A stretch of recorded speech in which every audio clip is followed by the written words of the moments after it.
আপনাদের সকলকে জানাই হ্যাপি নিউ ইয়ার।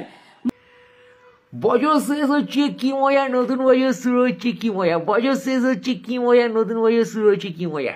শুধু বানা তুমি নিউ ইয়ার সেলিব্রেট করছো আর বছরের শেষে মদ খাচ্ছো। ওদের অনেক টাকা আছে। রামকৃষ্ণ পরমহংসদেব বলতেন, ওরে টাকা মাটি, মাটি টাকা। মা বোনেরা উলুধ্বনি শঙ্করধ্বনি একটু হবে। নতুন বছর আসছে।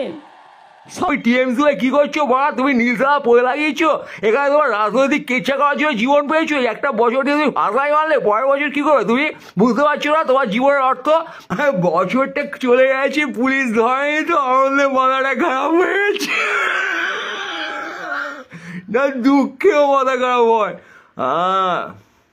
জানেন তো, আমি যখন রেল মিনিস্টার ছিলাম আমাকে সবাই বলতো আমাদের বাড়ির সামনে একটা স্টেশন করে দেবেন।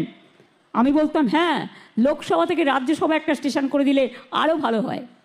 তুমি লোক হাসানোর চেষ্টা করছো, তোমার সমাজের প্রতি কোনো দায়িত্ব নেই। হাসাও কমেডি, কমেডি পেয়েছো। কমেডি মানে জেলে যেতে হবে। কমেডি মানে কি করতে হবে? হ্যাঁ, কিছু একটা তোমার উপরে ছাপ লেগে যাবে, সালা কমেডি করে এমন পাপ করে দেবে তুমি সমাজে। লোক হাসাতে গিয়ে সালা নিজের দুঃখের কারণ তুমি ডেকে আনবে, তাই না হলে তুমি কমেডিয়ান, বুঝছো? এবছর সব ভালো হবে, যা উচ্ছে চলে যাবো না, শুধু 365 দিন দিয়ে এক জীবনে চলে গেছে আমার হাজারের দিন। কিন্তু তুই আর 365 দিন দে, আমি বলছি তোকে, আর একটা নতুন বছর দে, আমি পুরো ফাটিয়ে দেবো, মানে বাল হবে।